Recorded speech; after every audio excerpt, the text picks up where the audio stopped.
Flawedcast number 86. We're all Britney Spears. My loneliness is killing me. And I must confess, I still believe. still believe. When I'm not with you, I lose my mind. Give me a sign. Hit me, baby, one more time. Britney Spears, baby, one more time. Flawedcast. Flawedcast. Get in the arena. Woo!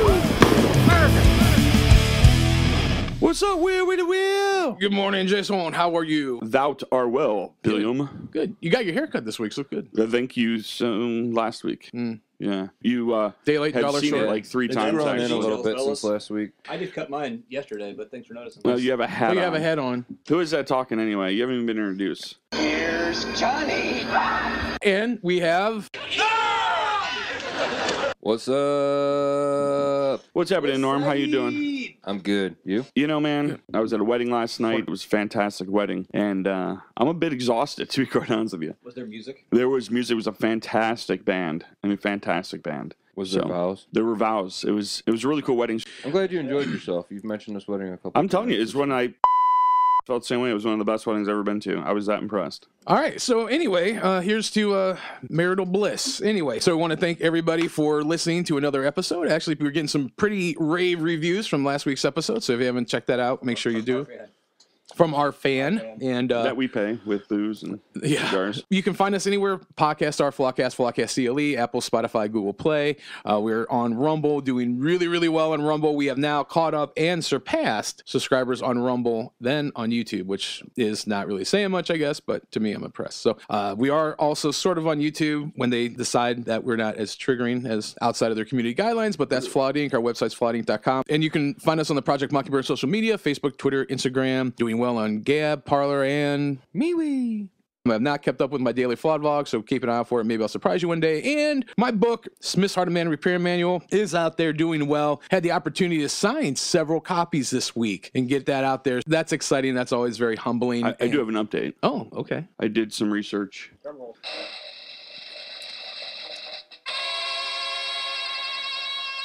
Take it away, Jason. Excellent. Yes. So I went ahead and put in some more filters, more criteria to filter through so that we can get a better picture of this. If you remember last week, we were only in the 48 continental states. I went to all 50 states and added in Europe as well. Okay. And I wanted to see, and sure enough, you are the #1 best-selling author that's blind from Paynesville, Ohio, with a dog named Shandy. Wow. And that's worldwide.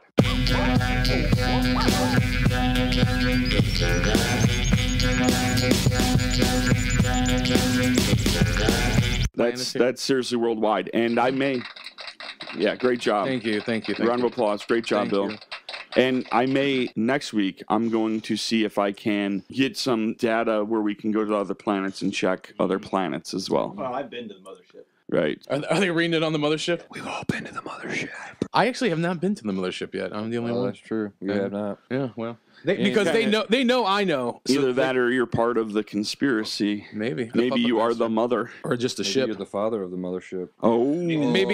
Maybe you're just racist and trying to label me as there's no something. maybe. I'm sorry. I'm a white male. I'm as racist as it get, brother. Well, pretty much. Anyway, so They don't get any more racist than me. UNIT, and as our custom, Yeah, I think we're going to do something a little different today. oh boy, Okay. pledge allegiance to the Chinese flag. No.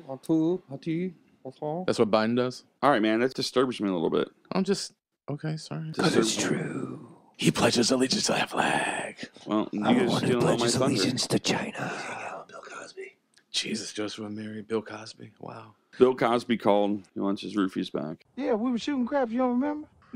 No, we don't remember. Because some dick drug dealer sold him Rooflin and told him it was ecstasy. Roofling, there you go with that word, roofling. Roofling. What the hell is a roofling? Wow, you are the world's shittiest drug dealer. Rooflin, for your information, is the date rape drug. You sold Alan roofies. Oh, shit, I must have mixed up the bags. My fault, Alan. Damn, Marshall gonna be pissed off at me on that one. Whatever. It's funny, because just the other day, me and my boy, we was wondering why they even call them roofies. You know what I'm talking about? No, don't know what you're talking about. Why not floors, right? Because when you take them, you're more likely to end up on the floor than the roof. What about groundies? That's a good new name for them. Or how about rapies? Wait, what did you just say? All right, let's do this pledge thing. If you take your right hand, place it over your left heart, and with us, I pledge allegiance to the flag of the United States of America and to the republic for which it stands, one nation, under God, indivisible, with liberty and justice for all. Amen. Hallelujah. Praise the Lord. A man and a woman. Praise the Lord and pass the ammo. All right, so Bill, what's this Britney Spears shit? Hit me, baby, one more time. My loneliness is killing me. Jason, you so wonderfully got us in the Britney Spears mood. I am desperately trying to move us away from politically based episodes to more morality based, more ethically based things to give people moving forward in the days ahead that they'll be able to draw strength upon. But this is more of an allegory, and we're going to talk about some political things that have happened in the last week or two, just to draw a comparison to what we're going to be talking about in regards to Britney Spears. Now, for those who don't know, Britney Spears is sort of a pop diva who got famous in the late 90s. Her first big hit, Baby One More Time, which the video where she was 16 prancing around in that. Nothing. Yeah, pretty much. It was, which now the older I get, I'm deeply disturbed by. But at the time, it was... No, we were young, gorgeous then. Now I've got a daughter that age. I'm like, what the... Wow, that actually makes me feel pervy. Right? It's called perspective. Yeah. And it changes as you get older, let me tell you. You know, we're going to talk I about... always thought it was gross. My, So Jesus, Justin Joseph. Timberlake, apparently.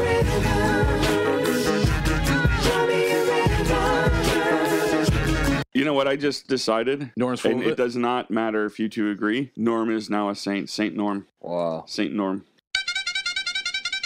Taking that bromance to a whole new level. Jesus, I know. I mean, God almighty. He's perfect. I'm sorry, but it's a fact. He always thought it was pervy. He never liked looking at Britney Spears.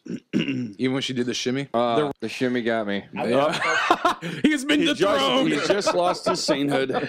He's I forgot about the shimmy. a pathetic loser My like bad. the rest of us now. The shimmy gets you every time. But anyway, so I would probably her counterpart, Christina Aguilera, was prettier back then. I think she's more Now- talented, definitely. She's still more talented, but she's Yeah. not pretty, as much. All right, They've- let's not they've get looked- into this. The only we're- problem with having Britney Spears as a topic here, we got these music guys, and this could just go off track. I promise this isn't going to be about music. Heard the because cows, Bill. I don't heard the cats. I don't really have much respect for her music. So Come on, heard the horses. the whole thing that we need to keep in regards to Britney Spears is that since the age of like 7 or 8, she was groomed in the Hollywood system, the pedophilic, satanic roots of the Disney Corporation, which it's a thing. Don't call me a conspiracy theorist. It's a well-known fact. Walt Disney himself was a pedophile and a Luciferian. So she was groomed in this system, and since the age of 28, she had a mental breakdown where she shaved her head and she got with that K-Fed guy and all that weird stuff. But she's been under a conservatorship. And for those who don't know, if somebody could read the definition of conservatorship, I'd be The definition of conservator. conservator, but yes. Okay, thank you. Conservator, it is a noun. One that preserves from injury or violation. Protector, one that is responsible for the care, restoration, and repair of archival or museum articles. A person, official, or institution designated to take over and protect the interests of an incompetent. An official charged with the protection of something affecting public welfare and interest. Okay, so basically, Britney Spears, since around the age of 28, she's not been able to make any decisions whatsoever. Basically, she became a kid again. She's being legally enslaved by her father and the gentleman who now has taken over the conservatorship for last year. So her father had to step down for health reasons. But basically, they tell her when and where to work, how much to work, who and where she can see and where she can go, if she can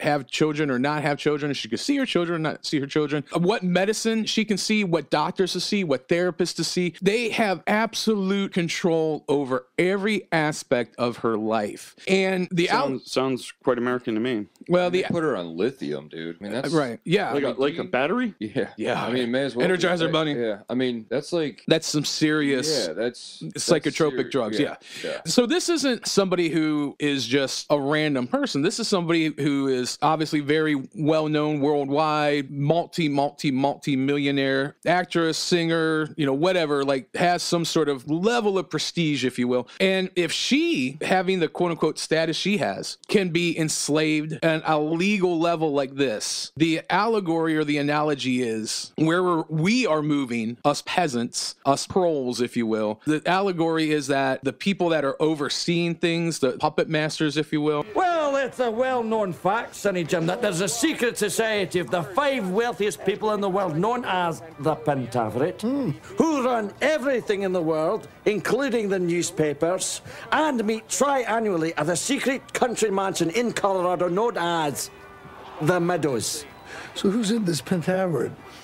The Queen, the Vatican, the Gettys, the Rothschilds, and Colonel Sanders before he went tits up. They are trying to do the same thing to us. And we're going to get into some examples. Jason, go ahead and read the article, trying to just shell out her conservatorship. All right, so Britney Spears just asked the court to end her abusive 13-year conservatorship. Here's what you should know about the complex legal arrangement that prevents the pop icon from controlling her life. Britney Spears' conservatorship, implemented in 2008, left her with no legal control over her estate or assets. Supporters of the hashtag Free Britney movement say Spears is being manipulated. Spears officially asked the court today to end her abusive conservatorship. Britney Spears hasn't legally controlled her life and fortune for 13 years. The conservatorship, a legal guardianship typically enacted for those incapable of making their own decisions, was approved in Los Angeles Superior Court in 2008 after Spears had several public mental breakdowns. The arrangement put her estate, financial assets, and some personal assets under the control of her father and a lawyer. In 2020, Spears' conservatorship was extended 4 times. Currently, Spears is fighting to have her father removed from the conservatorship. On June 23rd of this year, she officially asked the court to end her conservatorship in her most public statement to date. "It's my wish and my dream for all of this to end," she said of the conservatorship. "I just want my life back. The conservatorship should end. I truly believe this conservatorship is abusive." Since its implementation, the conservatorship has generated a lot of controversy among Spears fans. Britney Spears, singer's conservatorship case explained. A conservatorship is granted by a court for individuals who are unable to make their own decisions, like those with dementia or other mental illness. Spears' conservatorship is split into 2 parts. One is for her estate and financial affairs. The other is for her as a person. Under this legal agreement, Spears has not controlled her finances since 2008.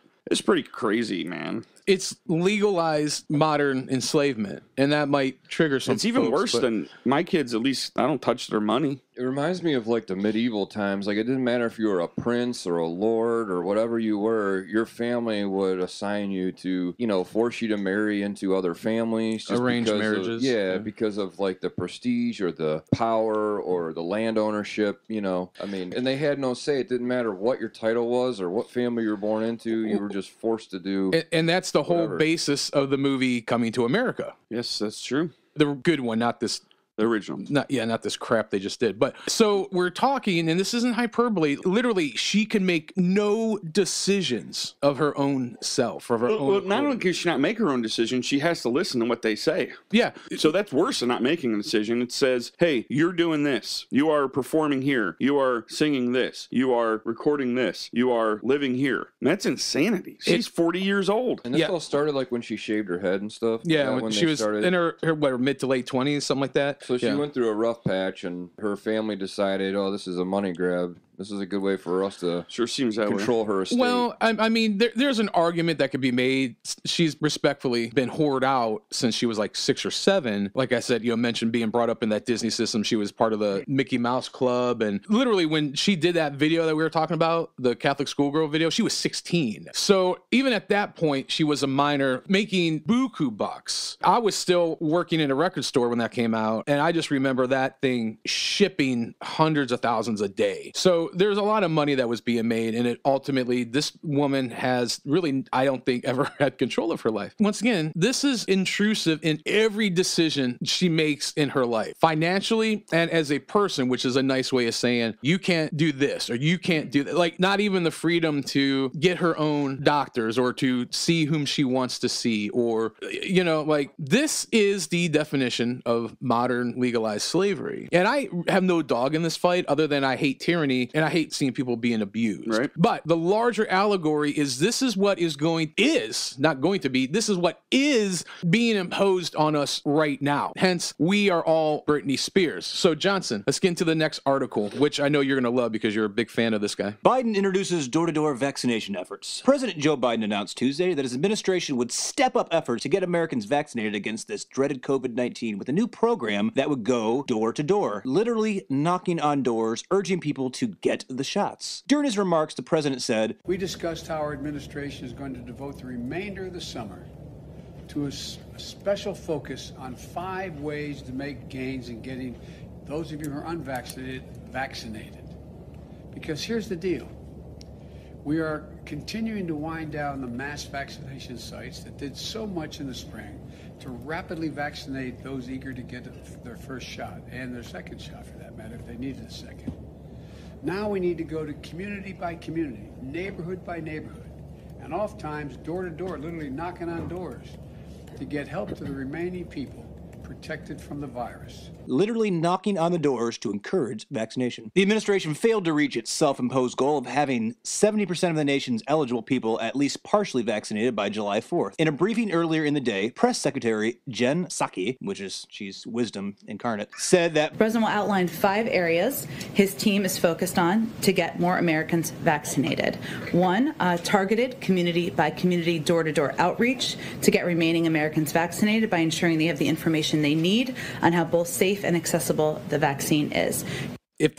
Listen, in some altered dystopia past future tense, St. Trump does something like this, saying they're going to go door to door. They're going to try to inject people with an experimental shot that may or may not alter their DNA, that may or may not liquefy their internal organs, that may or may not cause early onset dementia in men because the blood membrane in their head is thinner, that it may force sterilize women, that it may cause naturally causing abortions in women that are pregnant in their first and second trimester. If St. Trump... Well, wait, and let's also say that it may or may not actually have any impact on what they say. Now they're saying there's a new strand, the Delta strand or something. You got to get a booster now. Delta variants. Bullshit! Yeah, moneymaker. It's fear porn. But didn't I call it, like, about 3 months ago, didn't I call the booster? Anyway, but the larger point, even if St. Trump... Hell, even if Theodore Roosevelt, my favorite president of all time, did this, I would be up in arms and furious. And it is a shame on the Republican Party that they aren't speaking about this unconstitutional treason. This is a shame. This is what gets me about it, because, they're saying they're going to go door to door to give information. What really scares me about this whole thing is, as far as I'm concerned, this is a way to go door to door to mark which homes and which families are for and for not, right? And I know they're not going to take spray paint and put a big red X on the house, but they are digitally marking who is for and against. This is a blatant, and I don't know why I'm so angry and surprised by this, because I've been doing it all along. This is a blatant disregard of the 4th, 5th, and 6th Amendment. Like, what happened to illegal search and seizure? What happened to needing a warrant to enter someone's presence? Like, this is so vile and so repugnant that the fact that there aren't more people up in arms about this, especially from the quote-unquote righteous Republicans. And the way they're presenting it is they're going door to door to, it's like soliciting, right? So again, they're making it sound like it's no big deal. It's just soliciting, just giving information out, right? Same thing they did with the ballots. Didn't they do this with ballots? They were going door to door to try to get people to Well, and they're calling these strike forces. It reminds me of a little group called the Gestapo. Anybody know what the Gestapo was? Tell us how they started, Bill. Well, the Gestapo was literally Hitler's... No, about how'd they start? Tell us. So the brown shirts with Hitler were like the youth brigades, if you will. They literally brainwashed and they veritably poisoned to have the brown shirts, which you can make an allegory with BLM and Antifa, that the youth brigades were weaponized effectively to go out and cause harm, to heighten hysteria. And they were weaponized to use against the citizenry of Germany at that point.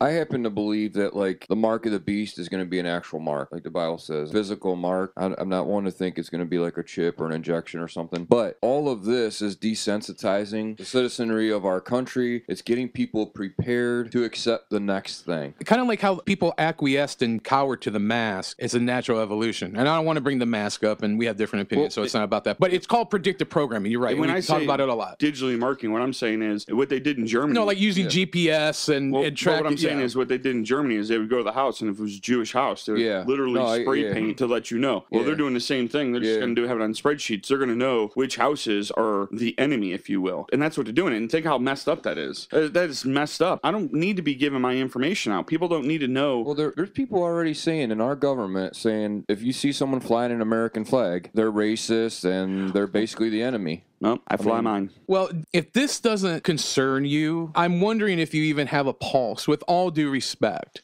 This should mortify you. And my summarization of what the mark of the beast is going to be, I can't really foresee, because there's a lot of things that are existing right now that could be, like, probably most likely, I think it'll be something under the wrist that you won't see, like you'll scan.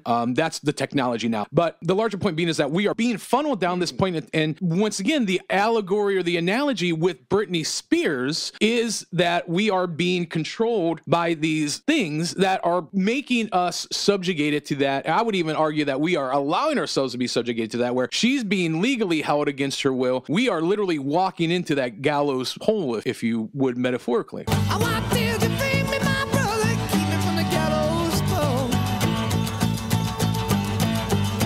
That being said, all right, Norm, go ahead and read this next one. We're coming for your children. San Francisco Gay Men's Choir threatens to convert kids LGBTQ in revolting video. A disgusting music video posted to social media last week did not receive the response its producers were hoping to get. The San Francisco Gay Men's Choir posted an original music video to their YouTube channel titled A Message from the Gay Community. Even though the song appears to be tongue-in-cheek, it boasts to the LGBTQ community would convert the children of conservatives and they are coming for them. At the start of the video, one singer introduces the song this way. Progress we've made over these past years, there's still work to be done. So to those of you out there who are still working against equal rights, we have a message for you. You think we're sinful? You fight against our rights. You say we all lead lives you can't respect. But you're just frightened. You think that we'll corrupt your kids if our agenda goes unchecked. Funny, just this once, you're correct. We'll convert your children. Happens bit by bit, quietly and subtly, and you will barely notice it. You can keep them from disco, warn about San Francisco. Make him wear pleated pants, we don't care. We'll convert your children. We'll make them tolerant and fair. Then after these 6 stanzas, the entire chorus joins in. We're coming for them. We're coming for your children. We're coming for them. We're coming for them. We're coming for your children. We're coming for them. It reminds me of that scene in the movie The Burbs when Tom Hanks' character is talking to his neighbor and they talk about chanting. Ray, you're chanting. Ray. Ray, look. Ray. Unconscious chanting. You're chanting. I want to kill everyone. Satan is good. Satan is our pal. Ray, Ray. You're chanting. Hey, once they get in here, it's over, pal. My mind is blown. I got it. That literally the guys in this room are just shut down. You didn't even have to watch the video. It's horrifying. But, you know, they portray the corruption of innocence. Could you imagine if I made a song saying that we're coming for gay people? We're coming for gay people. We're coming for their families. We're going to make them straight. Like, why do you got to push your agenda on everyone? That's totally fine if you're gay. Why do you got to do that? I don't think people need to be any certain way. I don't understand. I mean, they're the first ones to bitch and moan if someone says something, but they can do whatever they want. It's the same thing with this whole black thing and everything else. I'm fucking sick of this stuff, man. They get mad at the church for pushing the Christian agenda. Now I'm going to get persecuted because I'm straight too. So now I'm a straight white male, which means I'm racist. I'm a bigot. I mean...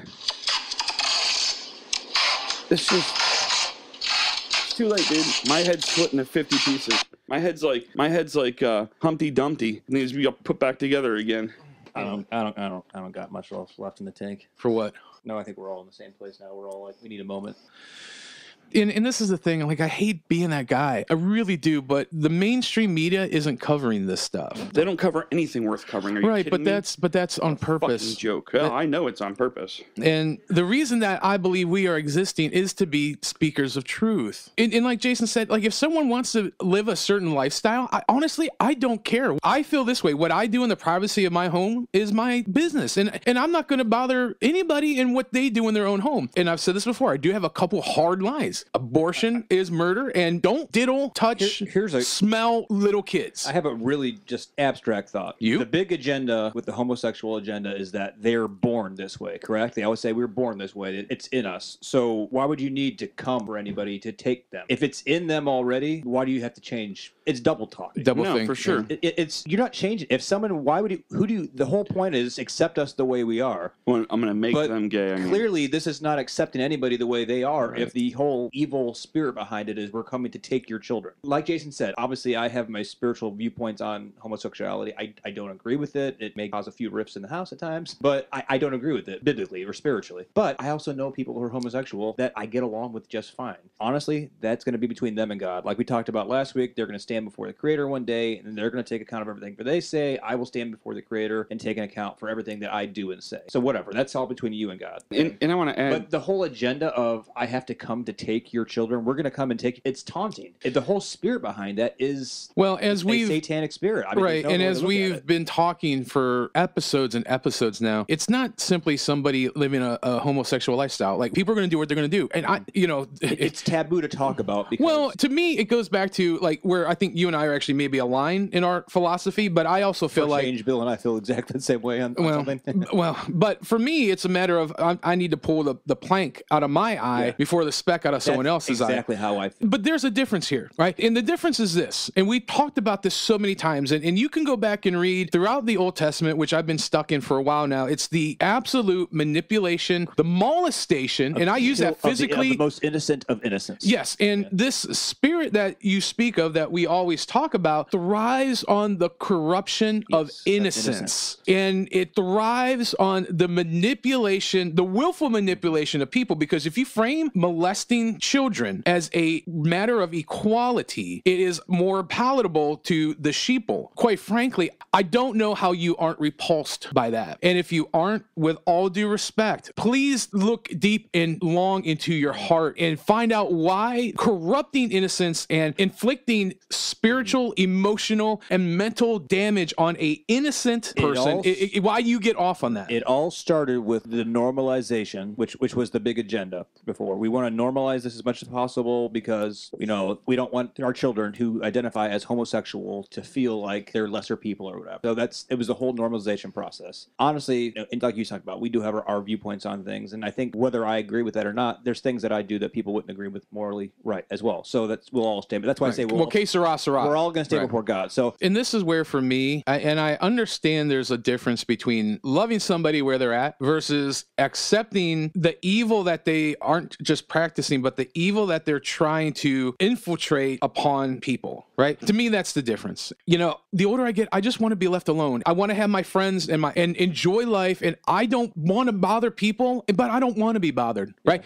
Whatever hopes or dreams or whatever the Almighty has for me, I hope that comes to pass. But we find ourselves at this critical junction where if we don't stand up in direct opposition of this and say, you can live a lifestyle that you want to, but when you are molesting, when you are literally damaging the most promising part of our community, that has to be spoken against. That has to be stood. And when someone's an adult and they are of age to make whatever decisions, okay, great, do it. That's fine. But at this point, we have to steward and protect innocence. And if we don't, that blood is on our hands. It's a very clear spirit behind this particular agenda. What we're reading here, that has nothing to do with acceptance or accepting people as they are. It's an attack. And if you're going to attack my house, then you're waging war on me. It's deeply disturbing, and it's dark-spirited. We need to stand against this. And quite frankly, why would you not want to preserve and protect innocence. This has nothing to do with equal rights. This has nothing to do with equality under the law. This actually has to do with not just breaking the natural law, but I would even say breaking the spiritual laws. Once innocence is lost, you can't retrieve that in any sense of the word. I can imagine there's a lot of people who are hearing this that are going to probably take an offense with our position on this. And again, this is not us attacking somebody who has their particular lifestyle. Whatever your lifestyle is, that's between you and God. It's not my job to tell you what you're doing is wrong or right, per se. But this is about somebody openly declaring war on my house. The way you word that, we're not trying to insult, we're not trying to belittle, we're not trying to defame anybody. But the reality of it is, men, especially, men need to be stalwart, and they need to be guardians. They need to be the Praetorian Guard of their communities, of their houses, like you're saying, and they need to stand up in direct opposition to this. And I would honestly love members of that community to stand up and say, hey, we don't condone this. Yeah, what this is wrong. Yeah. They're not subversive about it anymore. No. Evil is coming to such a state of prominence that these are the kind of things that are being launched into the atmosphere, and it is not being addressed. So if it's not being addressed, and if it's not being confronted, it's going to continue to go on and go on and go on. Yeah, so this is not a loving message. This is not a loving attempt to bridge the gap. Jason, next article. We need you in here, buddy. Independence Day, Marvel Comics makes Captain America say American dream is a lie. Just ahead of Independence Day, Marvel Comics featured a new Captain America issue in which the Captain slams the American dream as a false promise. The first issue of the new series, The United States of Captain America, by writer Christopher Cantwell, was published on June 30th, only 4 days before the country traditionally celebrates its Day of Independence from Great Britain. As the issue begins, Steve Rogers, the original Cap, grouses about how America is built on lies. I'm loyal to nothing except the dream, Rogers says early in the issue. Here's the thing about a dream, though. A dream isn't real. I'm starting to think America actually has two dreams and one lie. The first American dream is the one that isn't real. It's one some people expect to just be handed to them, and then they get angry when it disappears. When the truth is, it never really existed in the first place. He adds that the dream with the white picket fence is a lie and doesn't get along nicely with reality, other cultures, immigrants, and the poor. Rogers goes on to take a swipe at those who favor tougher immigration laws, saying, we're at our best when we keep no one out. A good dream is shared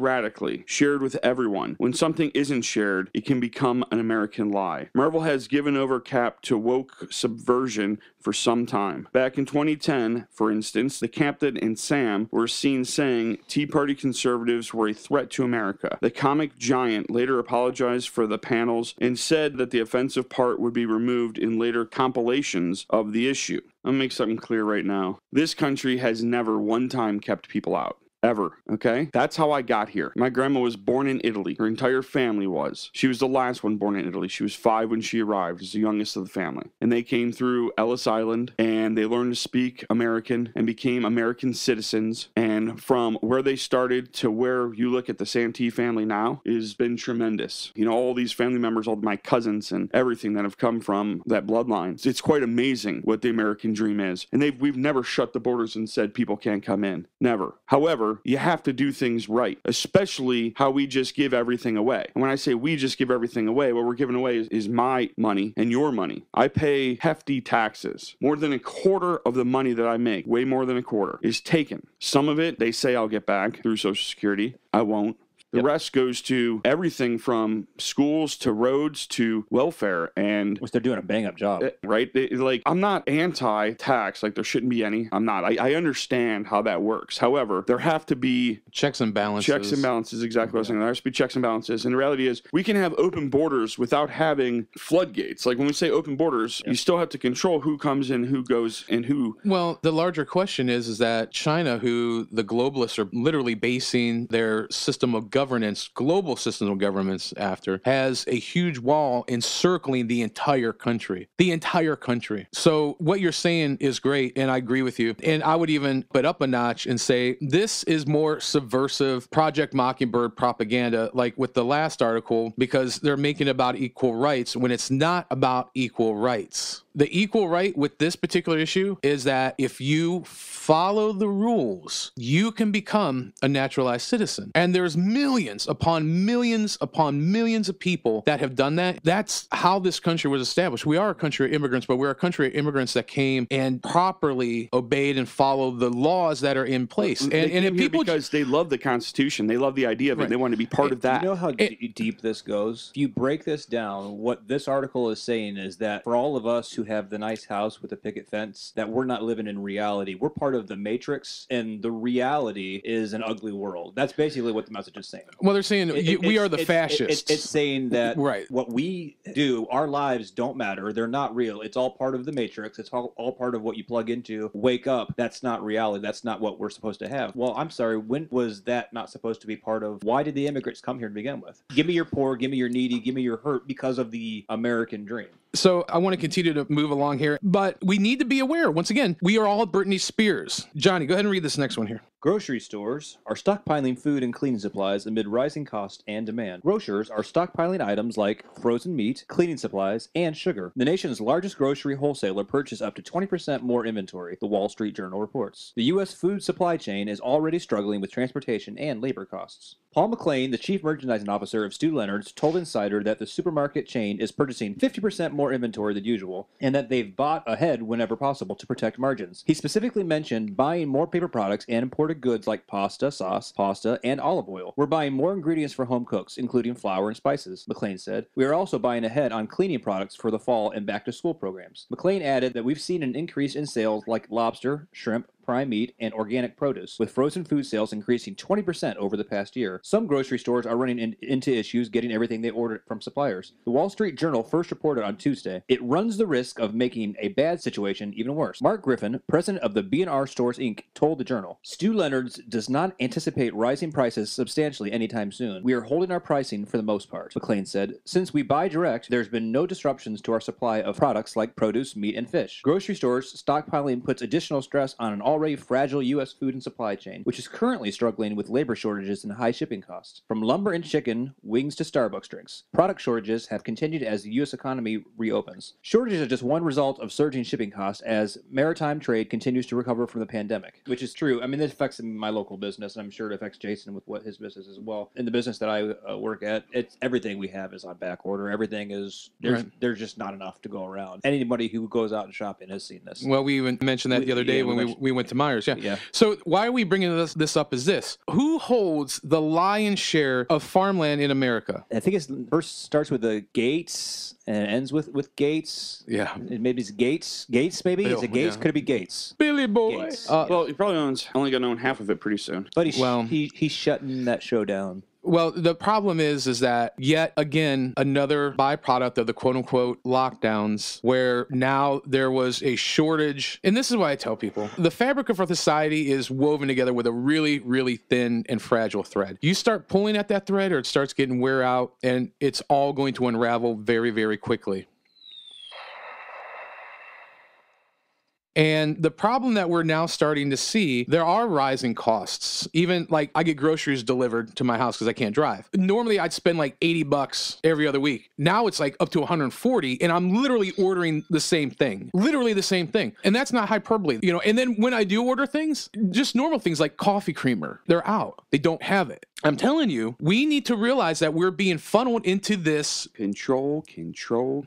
We are all Britney Spears.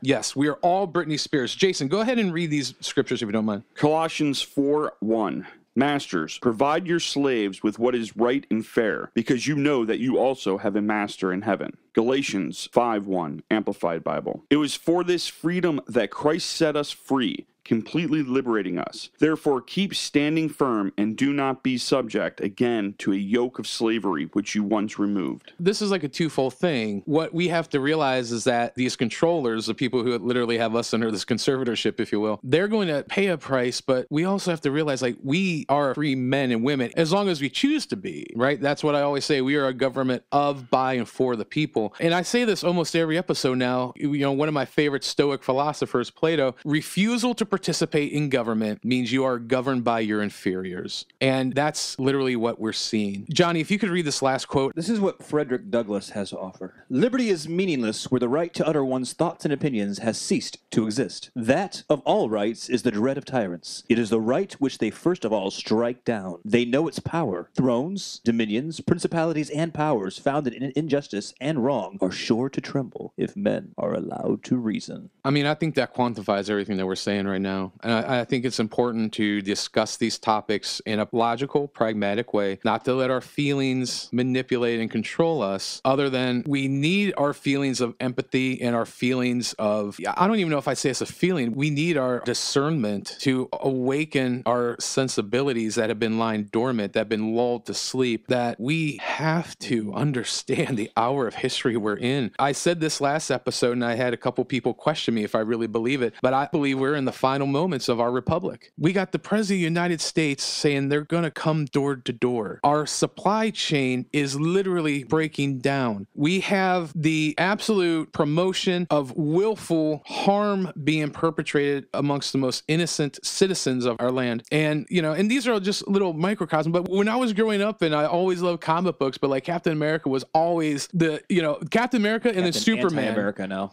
Yeah, Captain Anti-America. But Captain America and Superman were always like... Yeah. I mean, why are you here? There must be a reason for you to be here. Yes, I'm here to fight for truth and justice in the American way. Yeah, watch out. They're coming for Superman next, I'm sure. Well, my larger point is that, and I get this a lot from people who are Christians, this has nothing to do with Christian nationalism. You know, my allegiance always will be to the kingdom of God first and to Christ. But while I'm in this body, while I'm in this earth suit, while I'm here, I feel this compulsion to warn people, to try to awaken and arouse people that what's happening needs to be stood in opposition to, needs to be spoken about and against. And we have the ability to say something now because, as we know, the First Amendment's under siege. We need to be very sober-minded and wake up right now. Yeah. So many thoughts. Well, how about some clothing? Some closing thoughts. Closing thought. What I would love for my closing thought, because it's crazy to think that everything that we've said is gonna vilify us by so many people, but it is what it is. Those of you who know me know my heart. You know how I operate. My mission, God's mission that He's given me, is to everything I do to operate in a spirit of love. So that needs to go both ways. If what I do is done in a spirit of love, what I would hope and expect in kind would be a spirit of love to be coming at me. And if it's not coming from a spirit of love, it's coming from a spirit of hate, which identifies as evil. It doesn't change the way I feel about anybody. You know, when we have our comments about what we stand up for and what we believe in, and it doesn't mean that I hate, because hate shouldn't exist in my heart, shouldn't exist in my vocabulary. But the hatred of evil, yeah, that's real. So I choose to live my life the way that Christ demonstrated in His life. The person who's going to nail me on the cross, I guess I have to love that person. That's my job. But my job as a protector of my home is to protect my home. So, you know, I don't know. I have a lot of thoughts, and at the same time, I don't know how to vocalize them. Jason? I think that the hypocrisy in this country is unbelievable. And that goes for all these groups, right? When I say groups, everyone's been separated. You now fit nicely in a group. And if you don't fit in a group, they put you in one. Like, I'm in a group now. I'm a white male, so I'm grouped.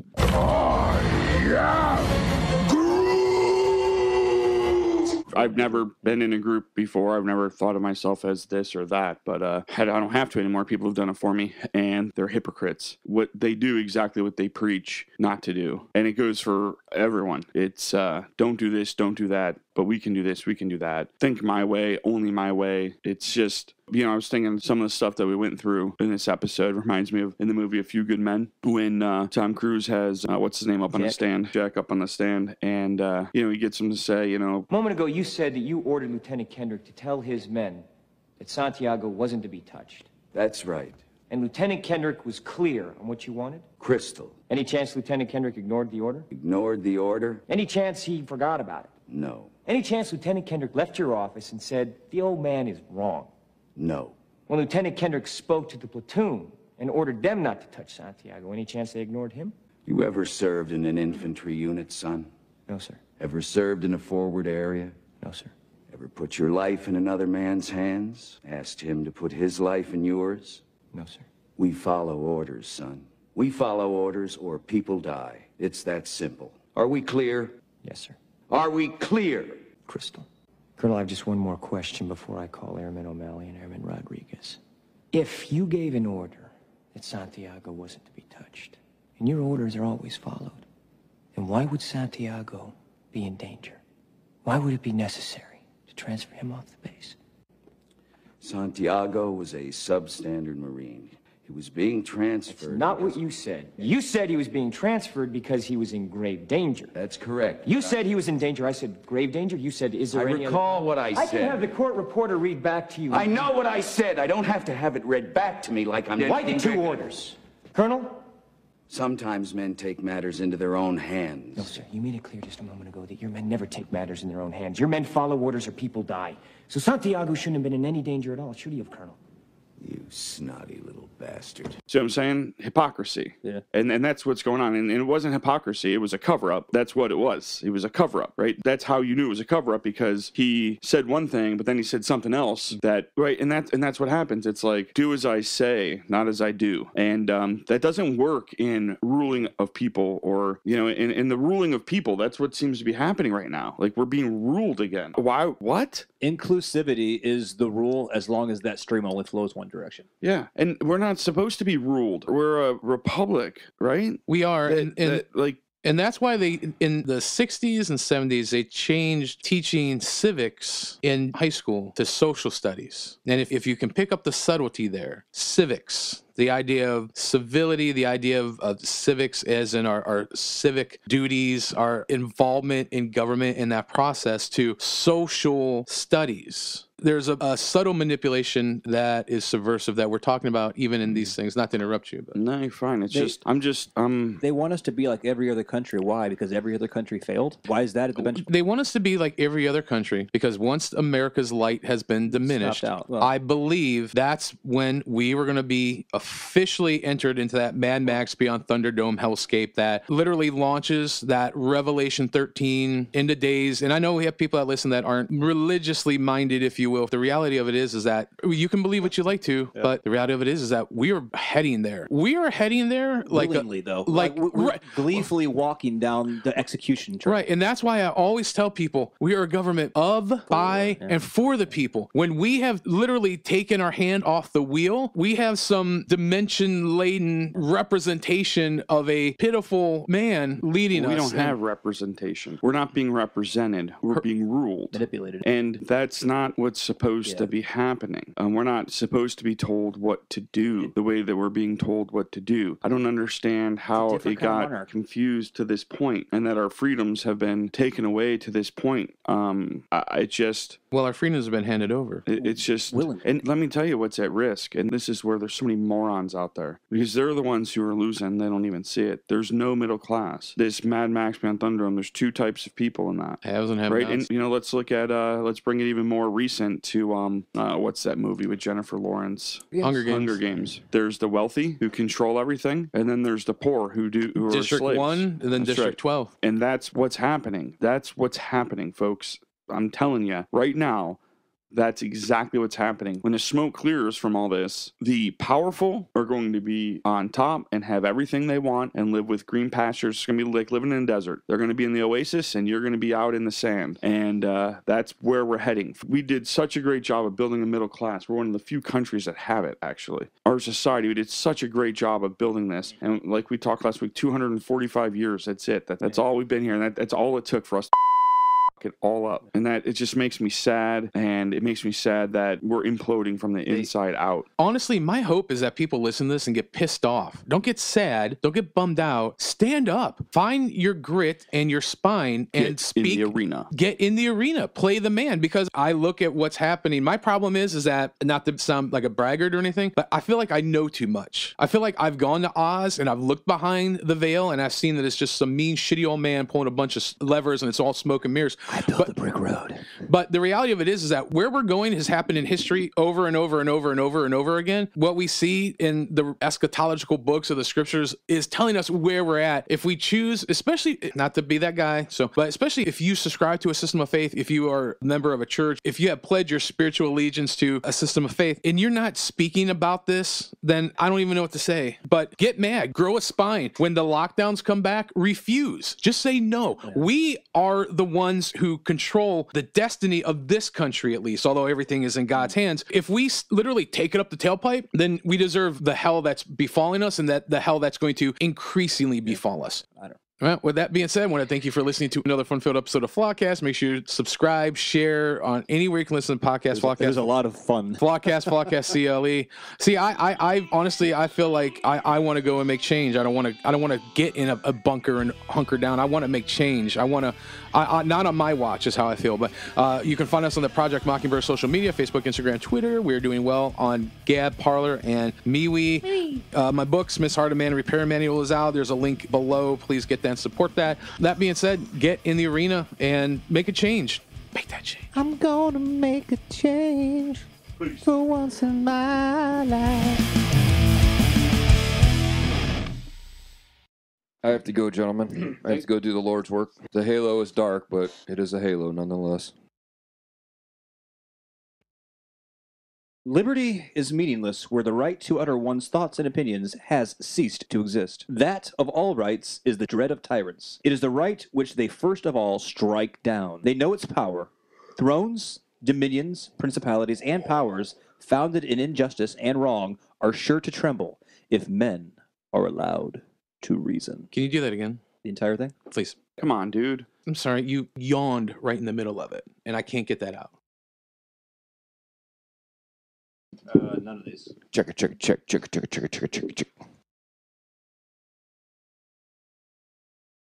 Is it a drama, comedy? Yeah, it's sounds like something I wouldn't want to watch. No, actually, it's an.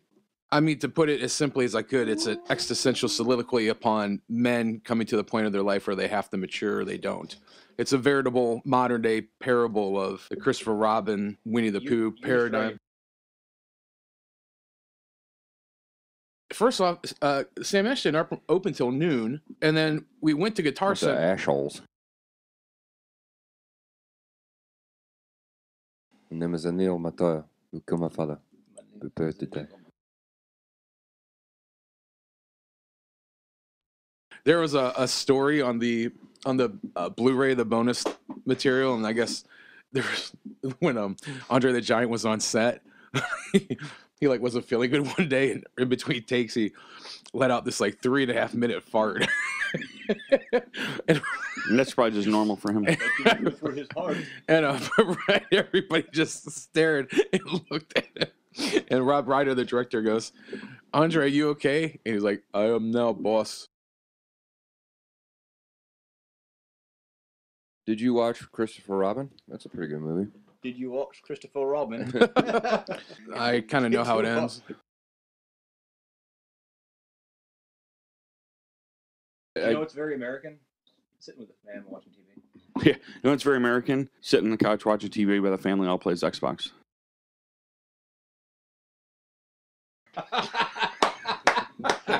Is that recorded? That might make the outtakes. No, that cannot make outtakes. If I ever run for public office, I'll be screwed. I'm happy being a guy who can hang swords in his bedroom. If I was married, I wouldn't be able to hang swords. How do you know? Maybe I could. Find the right You lady. gotta find the right chick, man. That's the problem. I have. I hang I have swords. 3 swords and a battle axe hanging in my room. It's really cool. It's a gateway to the dark world. Leave it alone. Side. You know what's a gateway? Thunder.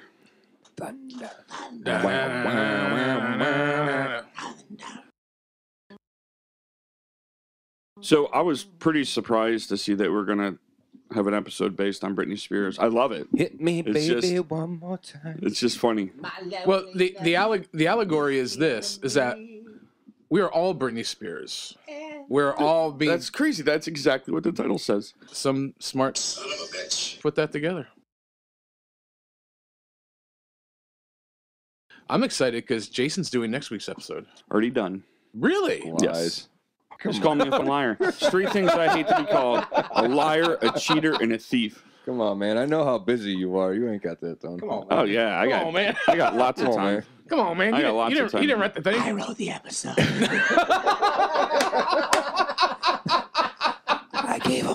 I gave him 5 pages of an episode. I wrote the bill. I did that. I wrote the episode. It was me.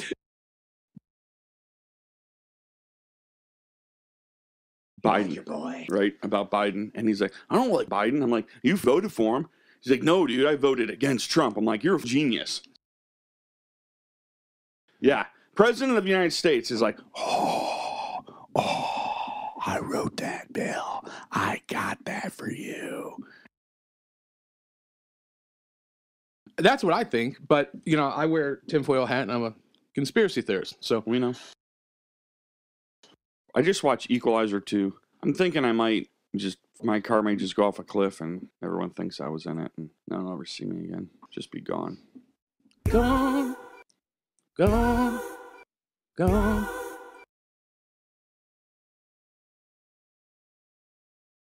Can you guys do that? I don't know. I don't know how it goes. So you got Norm. You know how this song goes. There's no way you don't know. I seriously don't. Start spreading the news. Oh my God! All right, let's start. Well, she doesn't have the bone that's she can come back in. She'll be quiet. Oh, she has the bone. She's got the bone. It's in her mouth. She's got the peanut butter. Oh, what's in the bone? I made the bone.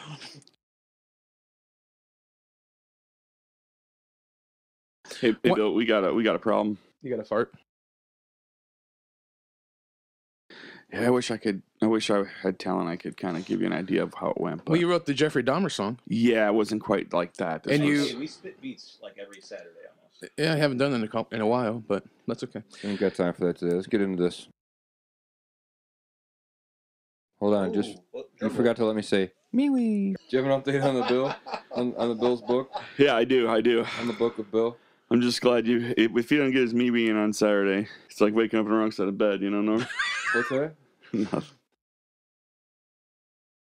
Oh, yeah, Megadeth. Just like the Pied Piper led rats through the streets, we dance like pirouettes, singing to the symphony of destruction.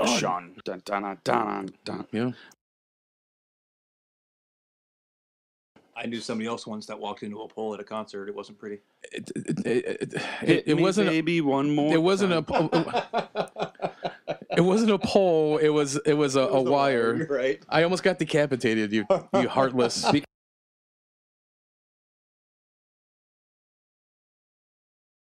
We're not desperate. We're not fatalistic. We're not giving in to Satan. And we're going to continue on in the right course and trust in Christ. But we're not going to get upset at ourselves and mad at ourselves, and we're not going to commit suicide. We're not going to get depressed because we can't overcome Satan, because it's not us that overcomes Satan. It's Christ, Son of God. We're not here to overcome Satan. We're here to be tested by Satan. We're here to be attacked by Satan. We're here to get our ribs broke, our eyes gouged out, to show we're faithful. Because you don't get eternal life in a trillion Valhallas without a test. And now you will be tested. You will face Satan. Make no mistake.